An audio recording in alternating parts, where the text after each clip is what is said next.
Anthropological Theory, Chapter 39, From Hibaro to Crack Dealer, Confronting the Restructuring of Capitalism in the El Barrio, by Philip Bourgois, circa 1956.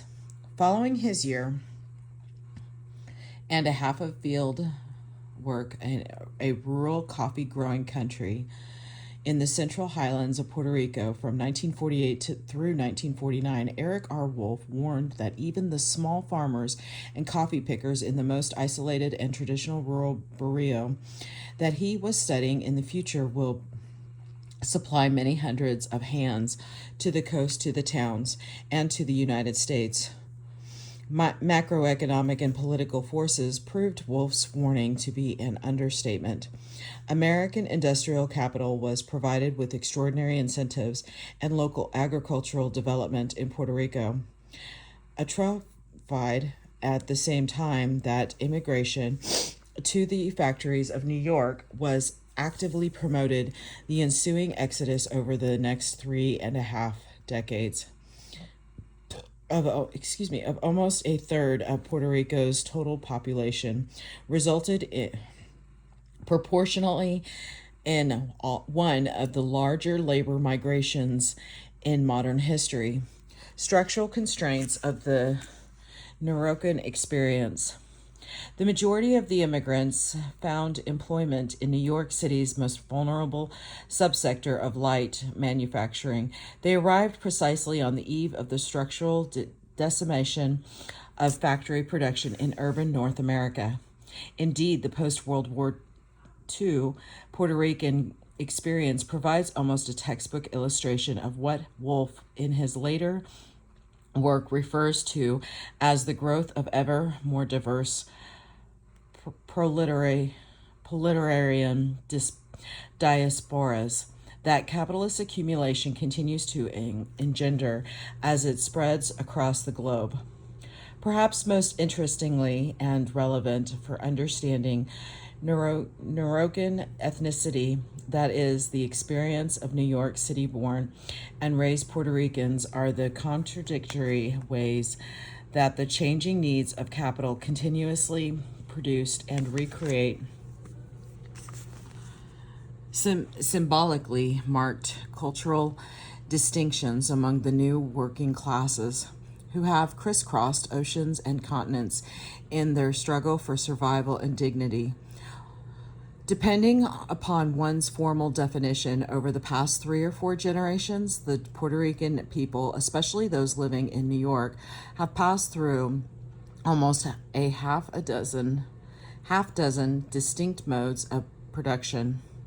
One from small land-owning semi-subsistence peasantry or hacienda peons, 2 to export agricultural laborers on foreign-owned, capital-intensive plantations, 3 to factory workers in urban shanty towns, 4 to sweatshop workers in ghetto tenements, 5 to service sector employees in high-rise inner-city housing projects, 6 to underground economy entrepreneurs homeless on the street.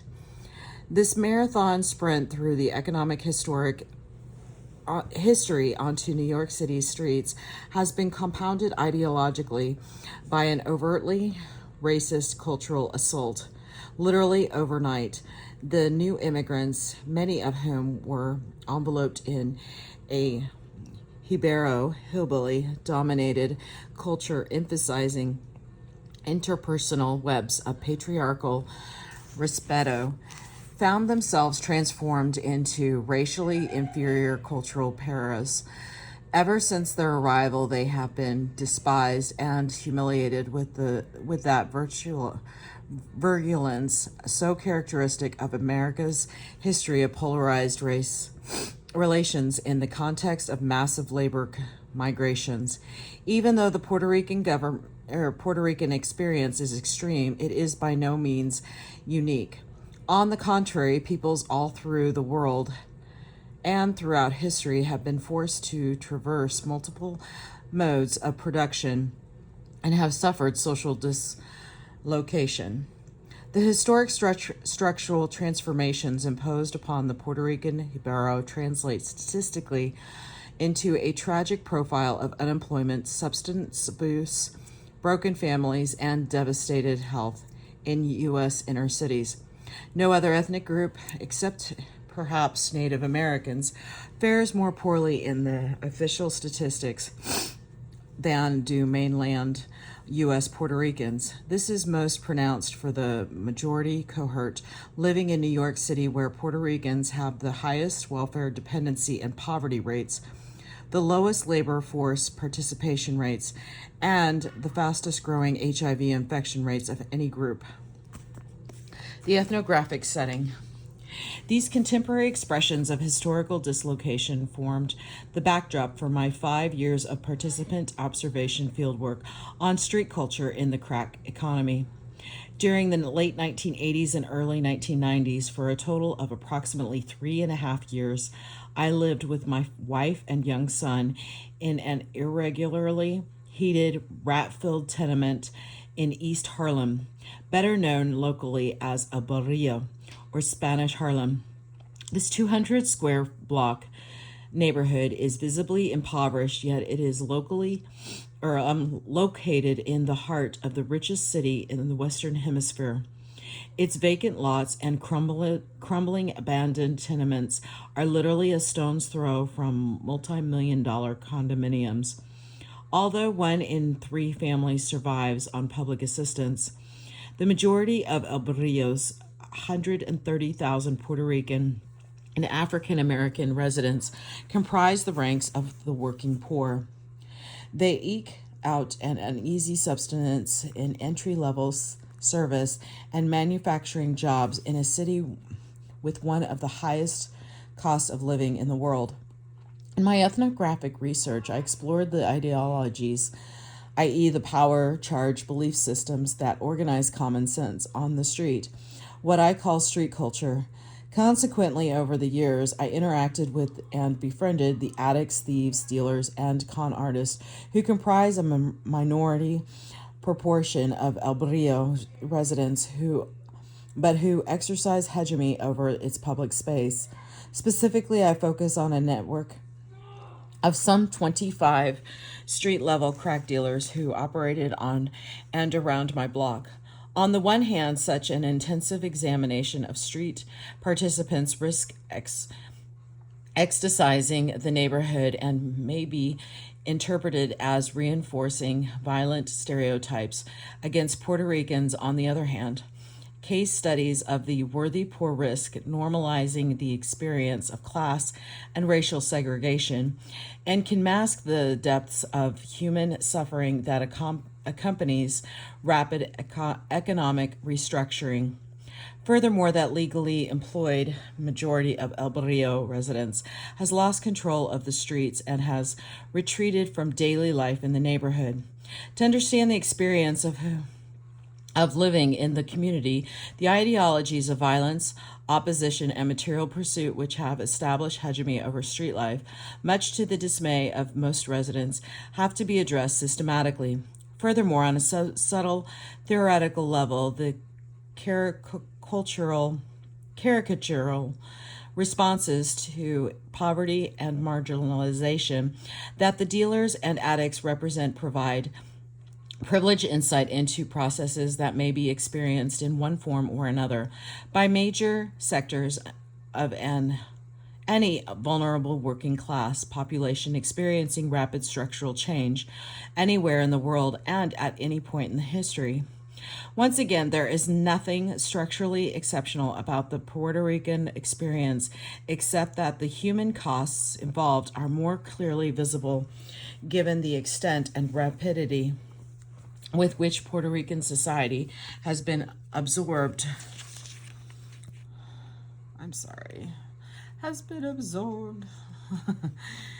by the United States and the particularly persistent virulence of American ideologies around race and culture. My central concern is the relationship of street dealers to the worlds of work, that is, the legal and illegal labor markets that employ them and give meaning to their lives. The long-term structural transformation of New York from a manufacturing to a service economy is crucial to understanding this experience.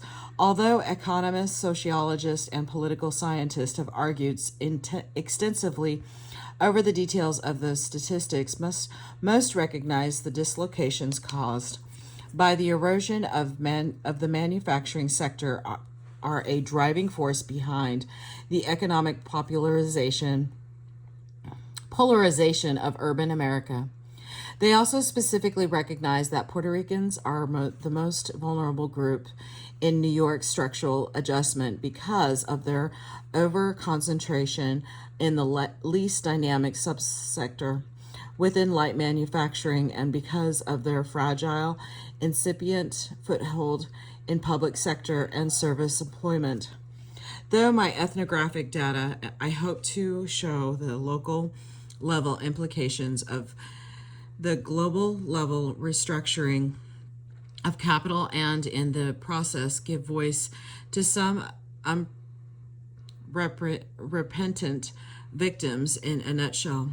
I am arguing that the transformation from manufacturing to service employment, especially in the professional office work setting, is much more culturally disruptive than the already revealing statistics on reductions in income, employment, unionizations,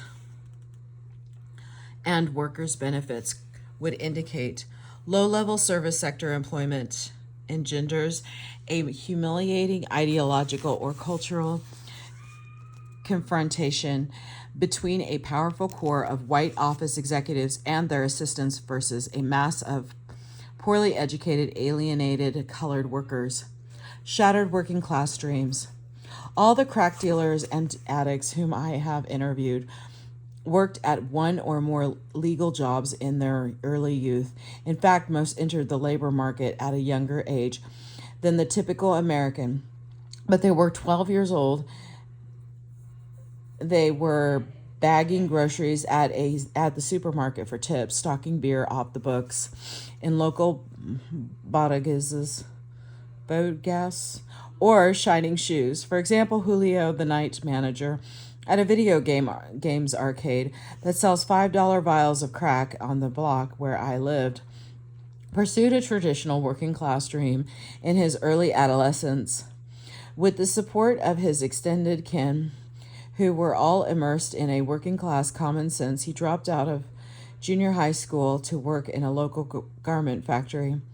I was like 14 or 15 playing hooky and pressing dresses and whatever they were making on the steamer. They was cheap clothes. My mother's sister was working there first, and then her son, my cousin Hector, the one who's in jail now, was the one they hired first because his mother agreed, if you don't want to go to school, you got to work.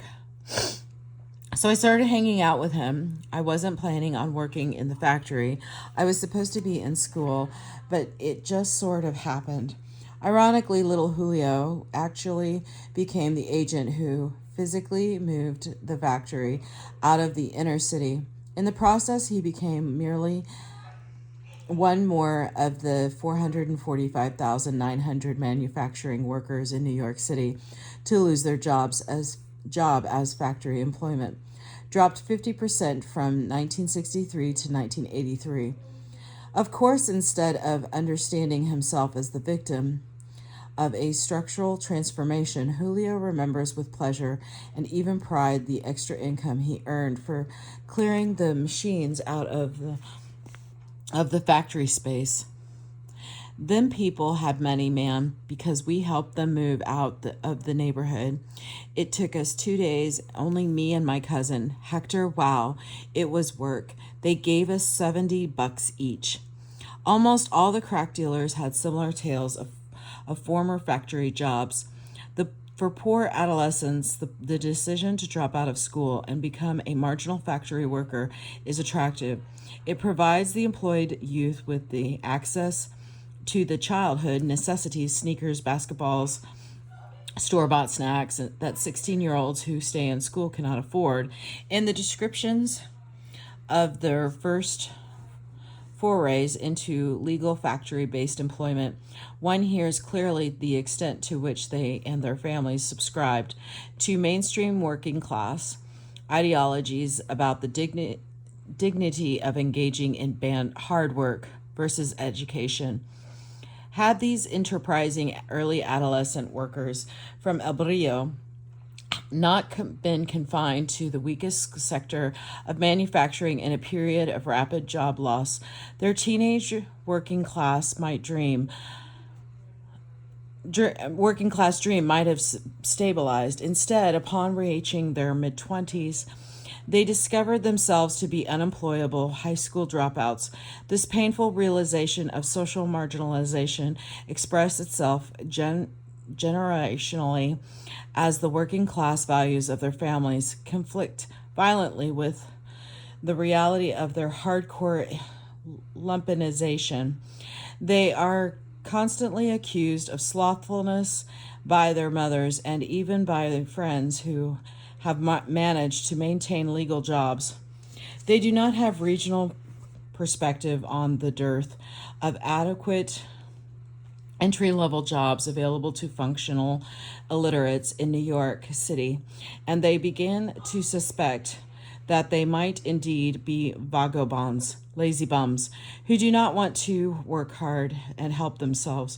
Confused, they take refuge in an alternate search for career, meaning, and ecstasy in substance abuse. Formerly, when most entry-level jobs were found on factories, the contradiction between an oppositional street culture and traditional working class shop floor culture was less pronounced, especially when the work site was protected by a union. Factories are inevitably rife with rife with confrontational hierarchies. Nevertheless, on the shop floor, surrounded by older union workers, high school dropouts who are well versed in the latest and toughest street culture styles, function effectively. In the factory, being tough and violently macho has high cultural value. A certain degree of opposition to the foreman and the bossman is expected and is considered appropriately masculine. In contrast, the same oppositional street identity is non-functional in the service sector that has burgeoned in New York's finance-driven economy because it does not allow for the humble, obedient social interaction, often across gender lines, that professional office workers impose on their subordinates. A qualitative change characterizes the tenure of social interaction in office-based service sector employment. Workers in a mailroom or behind a photocopy machine cannot publicly maintain their cultural autonomy. Most concretely, they have no union. More subtly, there are few fellow workers surrounding them to insulate them and to provide them with a culturally based sense of class solidarity. Instead, they are besieged by supervisors and bosses from the alien, hostile, and obviously dominant culture. When these office managers are not intimidated by street culture, they ridicule it. Workers like Willie and Julio appear inarticulate to their professional supervisors when they try to imitate the language of power in the workplace and instead stumble pathetically over the enunciation of unfamiliar words. They cannot decipher the basically scribed instructions, rife with mysterious abbreviations that are left for them by harried office managers. The common sense of white-collar work is foreign to them. They do not, for example, understand the logic for filing triplicate copies of memos or for post-dating invoices. When they attempt to improvise or show initiative, they fail miserably and instead appear inefficient or even hostile. For failing to follow clearly specified instructions, their social skills are even more inadequate than their limited professional capacities. They do not know how to look at their fellow co-service workers, let alone their supervisors, without intimidating them. They cannot walk down the hallway to the water fountain without unconsciously swaying their shoulders aggressively as if patrolling their home turf. Gender barriers are even more culturally charged realm. They are repeatedly reprimanded for harassing female coworkers. The cultural clash between white yuppie power and inner city scrambling jive in the service sector is much more than a difference of style. Service workers who are incapable of obeying the rules of interpersonal interaction dictated by professional office culture will never be upwardly mobile in the high-rise office buildings of Midtown Manhattan. Newly employed inner-city high school dropouts suddenly realize that they look like idiotic buffoons to the men and women they work for. Once again, a gender dynamic exasperates the confusion and sense of insult experienced by young male inner city employees because most supervisors in the lowest reaches of the service sector are women. Street culture does not allow males to be subordinate across gender lines. Getting dissed. On the street, the trauma of experiencing a threat to one's personal dignity has been frozen linguistically in the commonly used phrase to diss, which is short to disrespect. Significantly, back in the coffee hacienda highlands of Puerto Rico in 1949, Wolf had noted the importance of the traditional Puerto Rican concept of respeto. The good owner respects. Respeta, the labor, Wolf pointed specifically to the role respect plays in controlling labor power.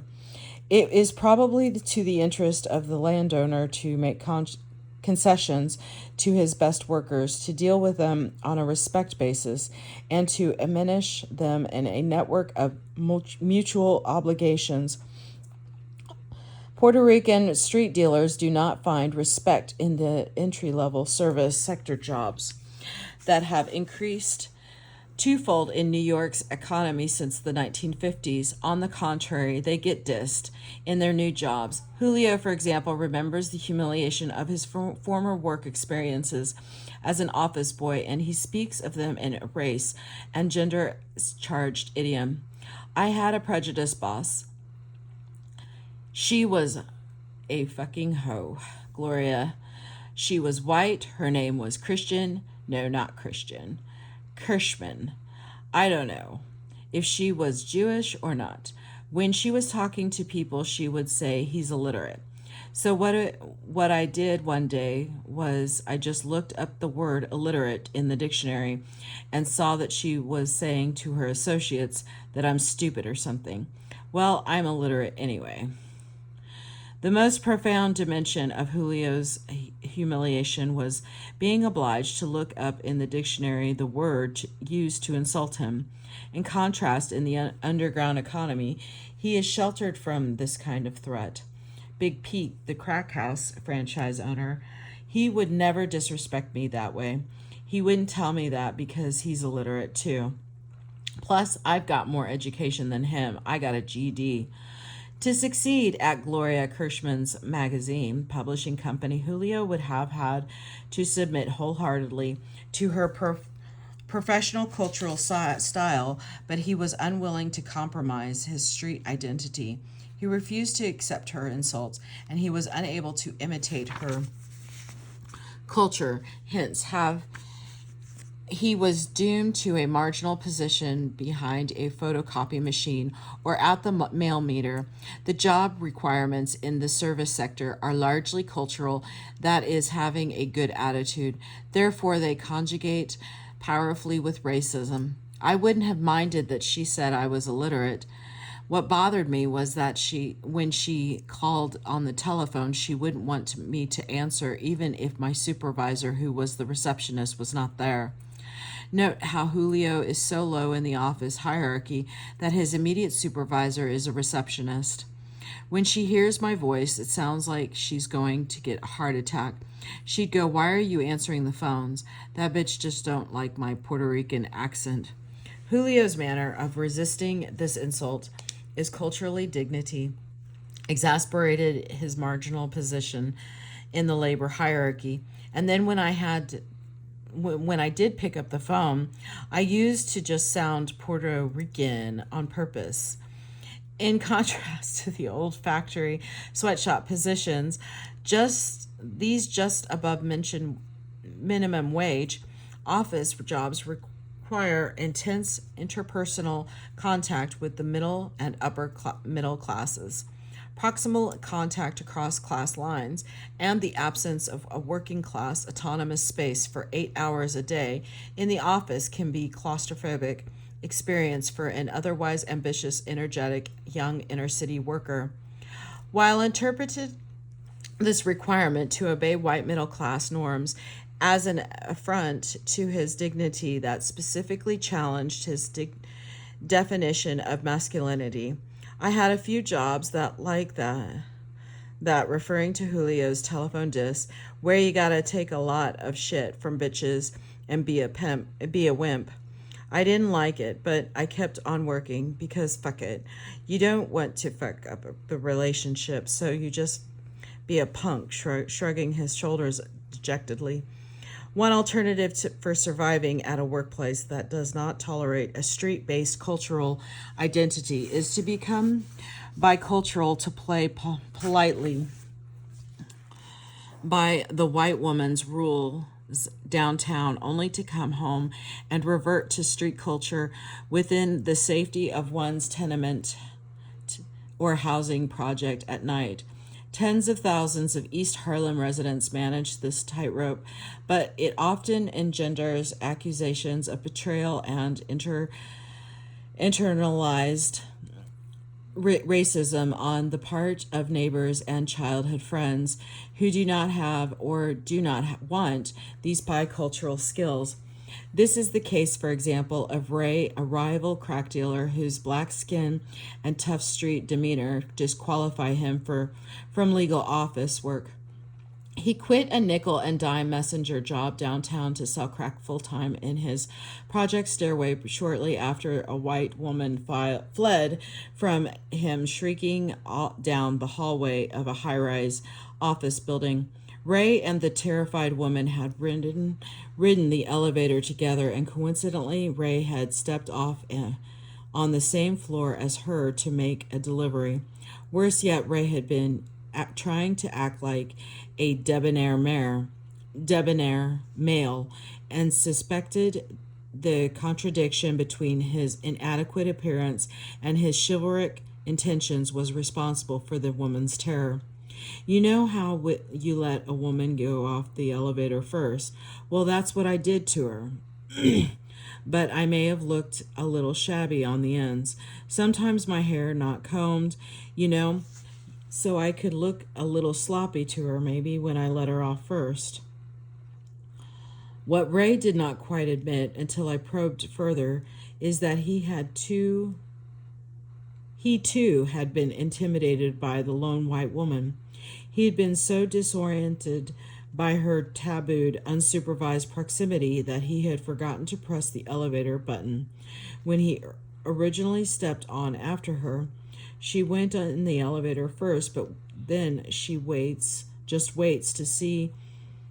there to see what floor I press. She's playing like she don't know what floor she wants to go to because she wants to wait for me to press my floor. And I'm standing there and I forgot to press the button. I'm thinking about something else.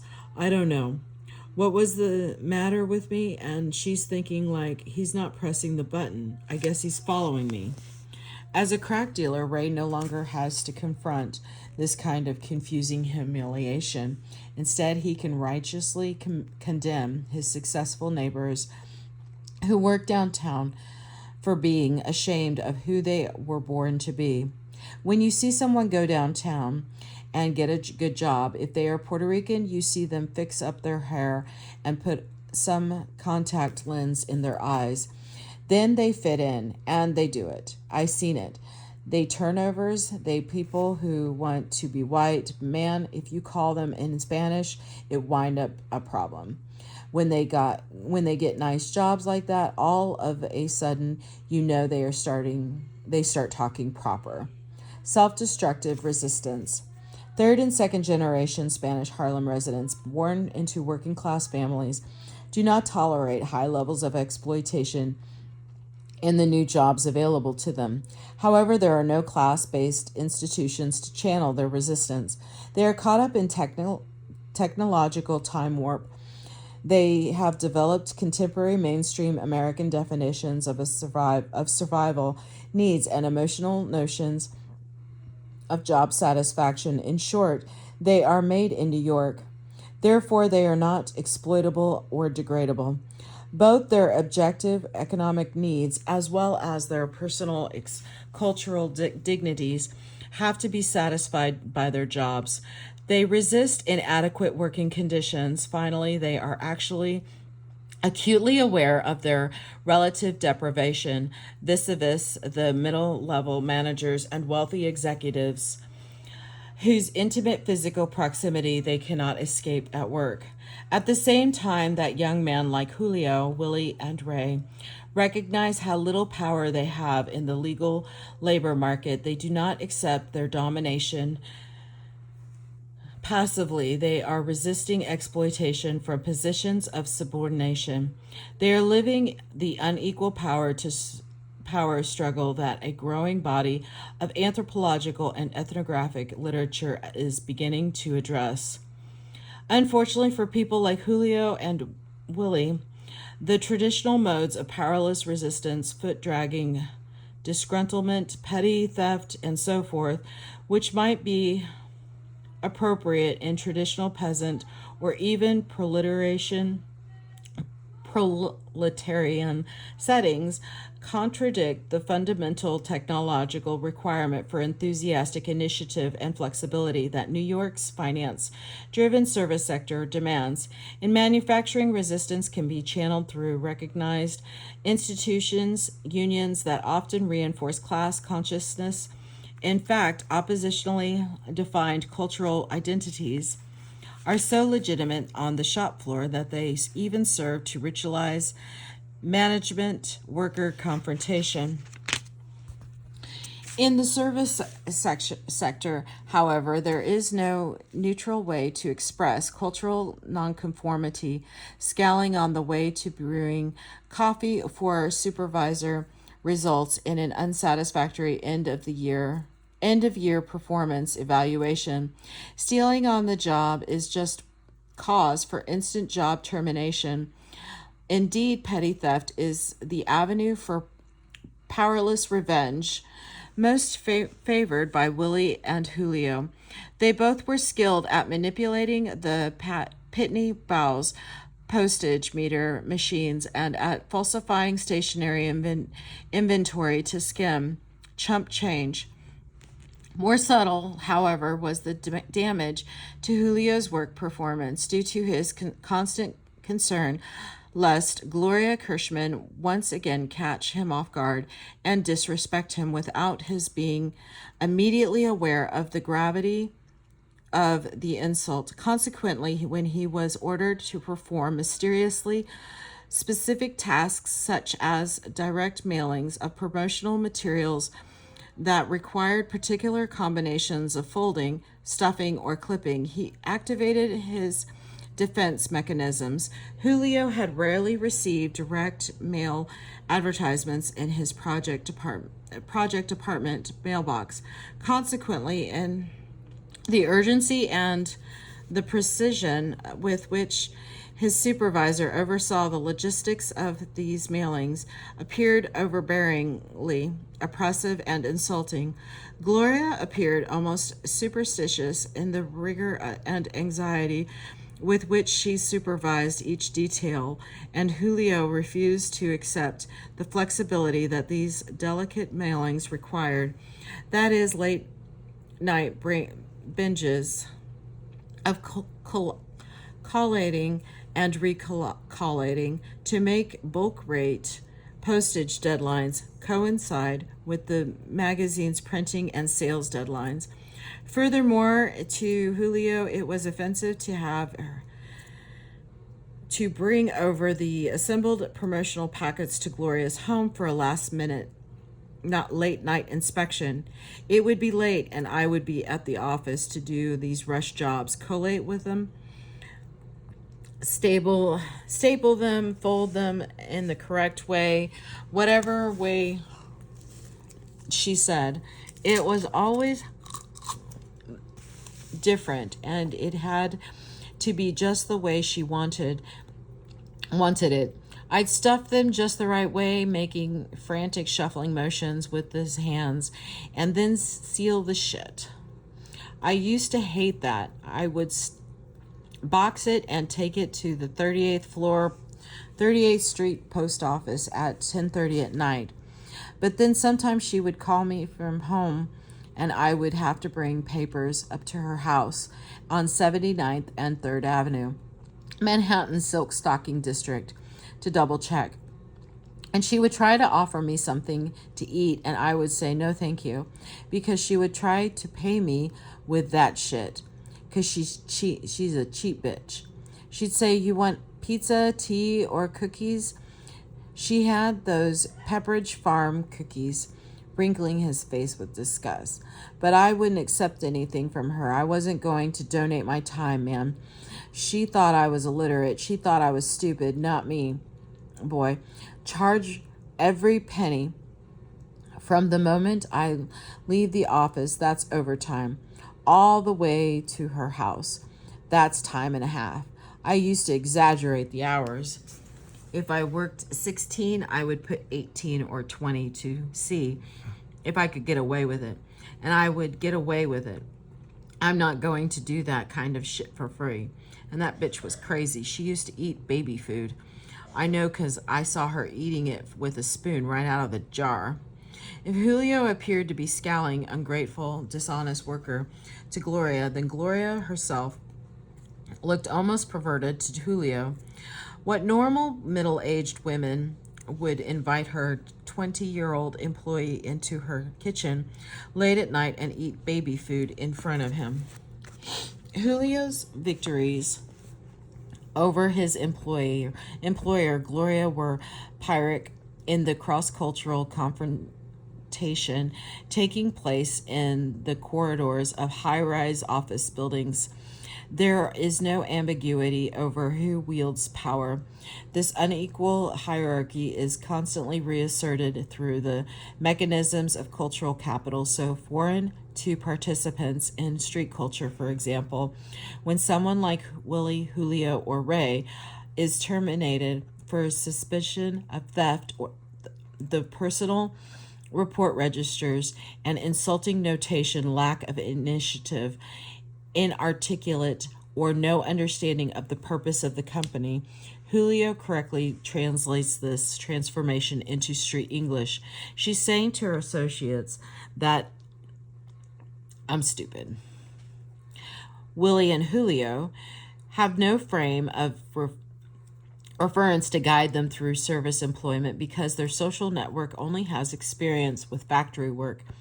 In their first factory jobs, both Willie and Julio were guided by older family members who were producing the very same products they were making. Still today, for example, Julio's mother is a sweatshop homework seamstress, and Willie's uncle is a factory foreman in the Midwestern town where his metal chroming company relocated. In contrast, the only socialization available to Willie and Julio in the service sector comes from equally isolated and alienated fellow workers. Willie, for example, who has always been precious in everything he has done in life, from dropping out of school to engaging in street violence to burglarizing to selling drugs to abusing women to becoming a crack addict, immediately understood the impossibility of his supervisors maintaining an objective quality control in the mailroom where he worked prior to being hired by Julio or at the crack house. I used to get there late, but the other workers wasn't even doing shit. They was lazy motherfuckers. Even the supervisor, they all be sitting asking each other questions over the phone and fooling with video games on the computer. And that's all you do at a place like that. My boss Bill be drinking on the sneak queue and eating this badass sausage.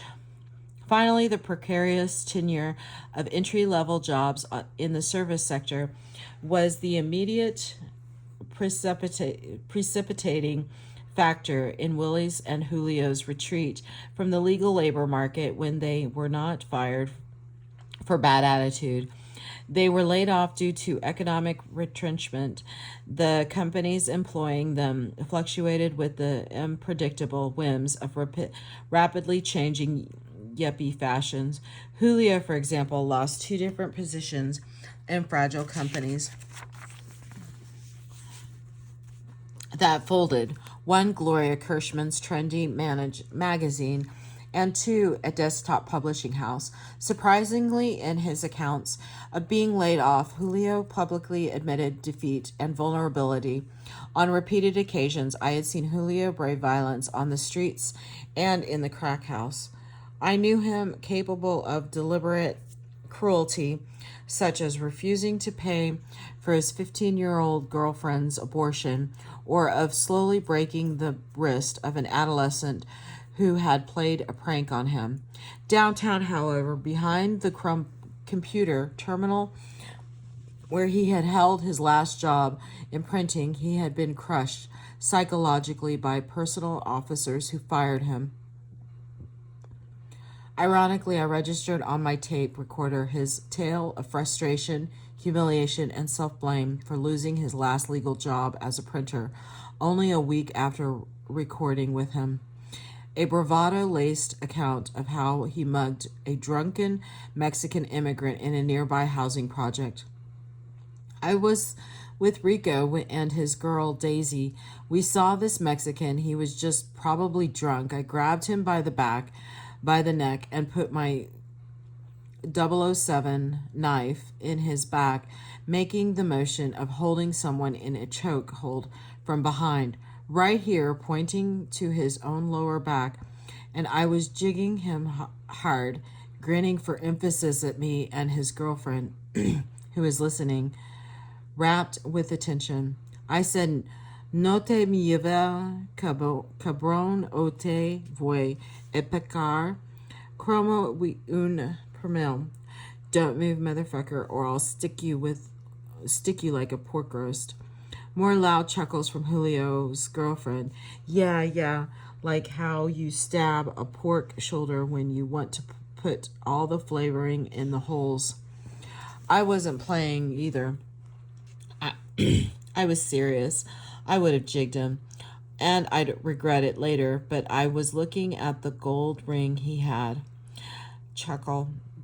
The Mexican panicked, so I put him to the floor, poking him hard.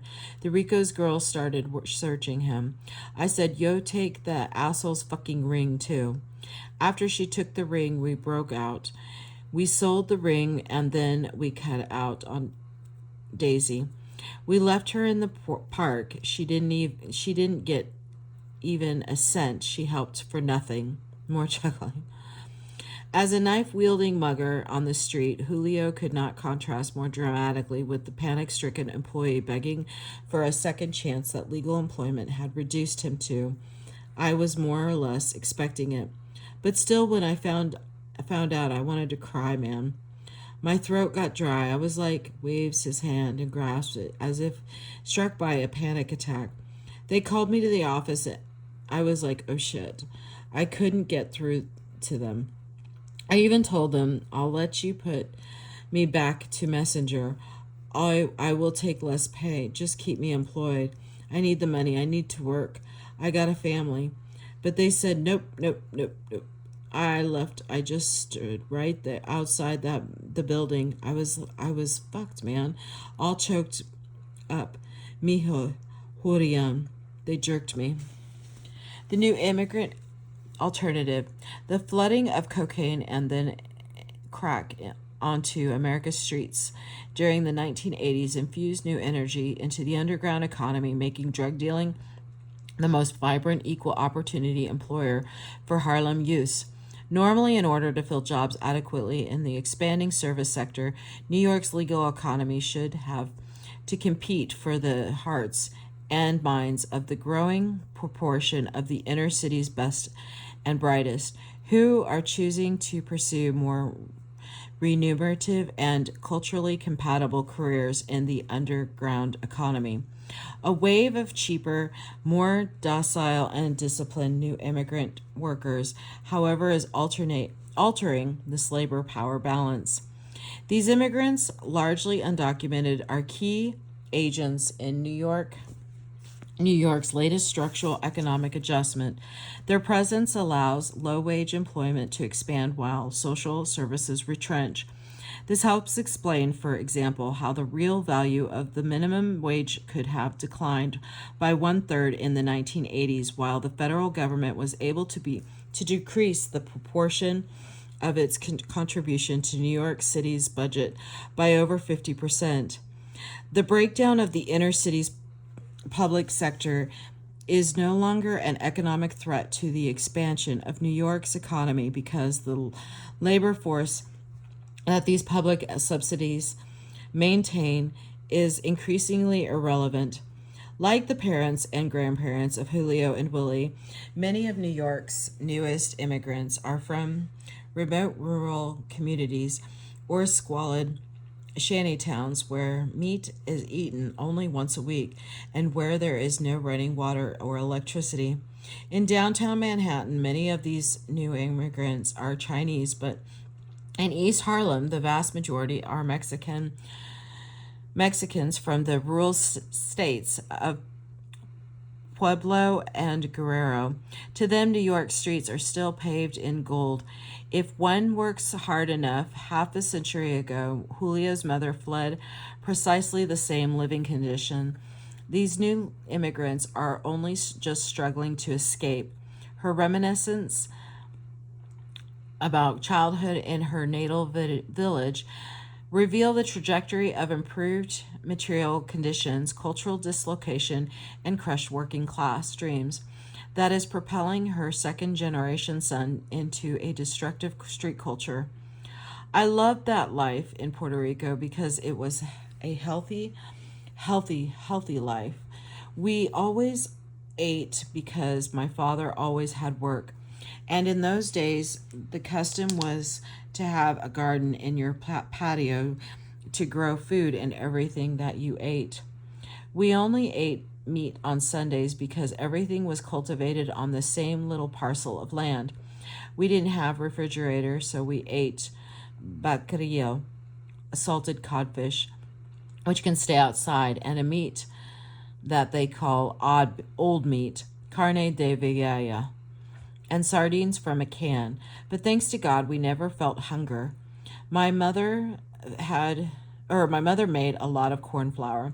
Some people have done better by coming here, but many people haven't. Even people from my barrio who came trying to find a better life, bon ambiente, just found disaster. Married couples right from my neighborhood came only to have the husband run off with another woman. In those days, Puerto Rico, when we were in poverty, life was better. Everyone will tell you life was healthier and you could trust people. Now you can't trust anybody. What I liked best was that we kept all our traditions, our feasts in my village. Everyone was either an uncle or an aunt. And when you walked by someone older,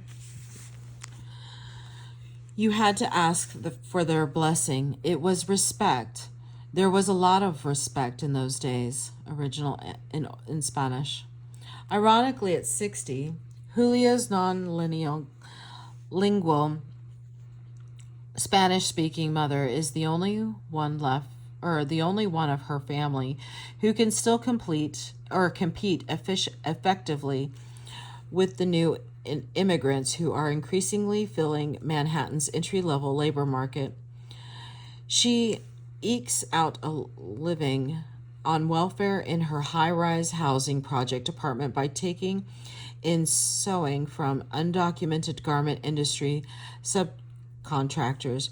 Rather than bemoaning the structural adjustment which is destroying their capacity to survive on legal wages, street-bound Puerto Rican youth celebrate their decision to bank on the underground economy and to cultivate their street identities.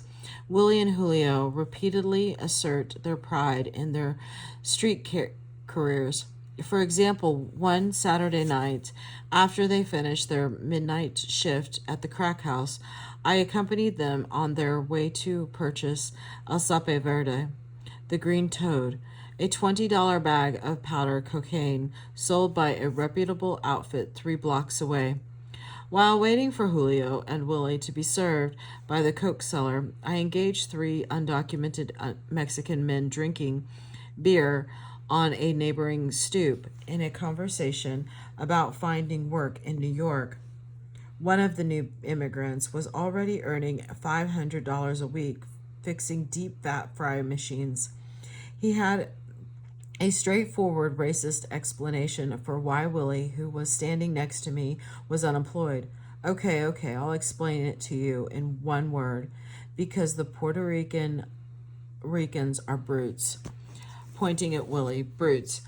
Do you understand? Puerto Ricans like to make easy money. They like to leech off the other people, but not us Mexicans. No way. We like to work for our money. We don't steal. We came here to work, and that's all. Original in Spanish. Instead of physically assaulting the employed immigrant for insulting him, Willie turned the racist tirade into the basis for a new generational-based American-born urban cultural pride. In fact, his response, he ridiculed what he interpreted to be hillbilly naivete of the Mexicans who still believe in the American dream. He spoke slowly in street English as if to mark sarcastically the contrast between his savvy Norican identity versus the limited English proficiency of his detractor. That's right, man. We is real vermin lunatics that sell drugs. We don't want no part of society. Fight the power. What do we want to be working for? We rather live off the system, gain weight, lay women. When we was younger, we used to break our asses too. Gesturing toward the Mexican men who were straining to understand his English. I had all kinds of stupid jobs too, advertising agencies, computers, but not no more. Now we're in a rebellious stage. We rather evade taxes, make quick money, and just survive. But we're not satisfied with that either. Ha! Conclusion: ethnography and oppression. America was built on racial hierarchy and on the blame the victim justifications for the existence of poverty and class distinctions. This makes it difficult to present ethnographic data from inner cities' streets without falling prey to a pornography of violence or racist voyeurism. The public common sense is not persuaded by a structural economic understanding of Willie's and Julio's self-destruction. Even the victims themselves psychologize their unsatisfactory lives. Most concretely, political will and public policy ignore the fundamental structural economic facts of marginalization in Americans. See Romo and George. Instead, the first priority of federal and local social welfare agencies is to change psychological, or at best, the cultural orientations of misguided individuals.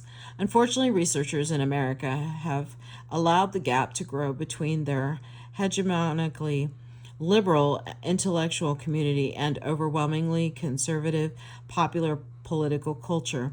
From the late 1970s through most of the 1980s, inner city poverty was simply ignored by all but right-wing academics who filled a popular vacuum with scientifically flawed bestsellers on the psychological and cultural causes of poverty in order to argue against the poisonous effect of public sector intervention. Their analysis can coincide with the deep-seated individualistic blame the victim values so cherished in American thought. There is a theoretical and methodological basis for anthropology's reticence to confront devastating urban poverty in its front yard. Qualitative researchers prefer to avoid tackling taboo subjects such as personal violence, sexual abuse, addiction, alienation, self destruction, and so forth, for fear of violating the tenets of cultural relativism and of contributing to popular racist stereotypes. Even the new advocacy ethnography, which is confronting inner city social crisis, homelessness, AIDS, teen pregnancy in an engaged manner, tends to present its subjects in an exclusively sympathetic framework.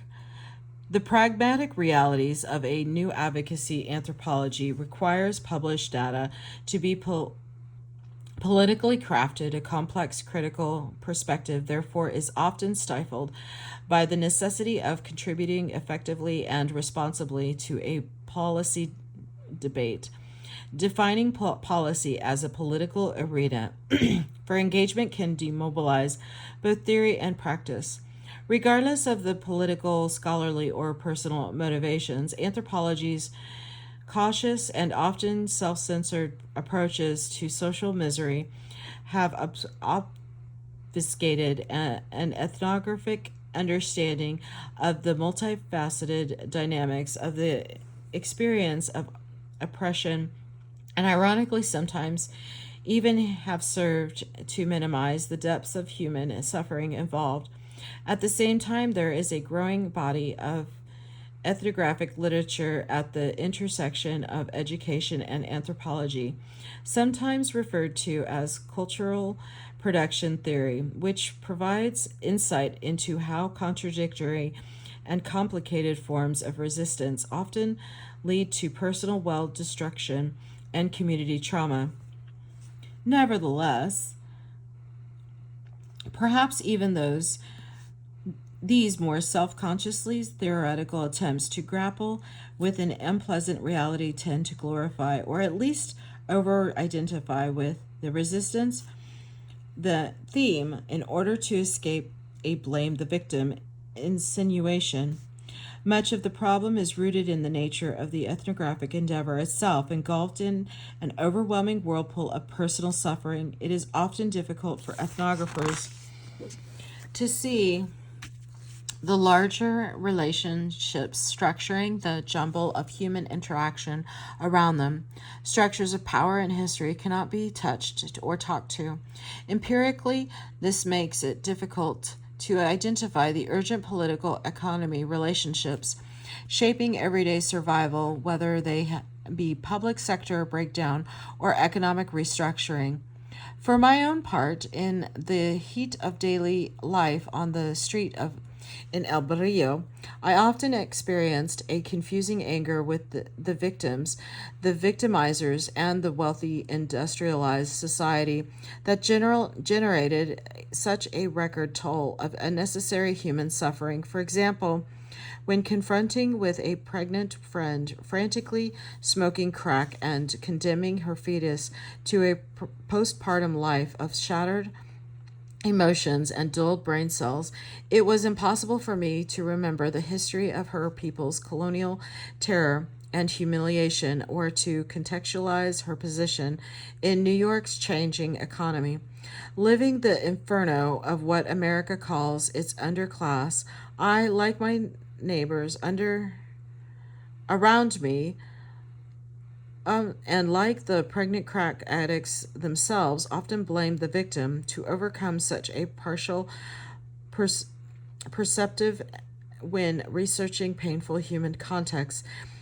It is especially important to develop a sensitive political economy analysis that articulates the hidden histories of the peoples raking themselves over the coals of the latest forms of capitalism. This is the end of the chapter. Thank you.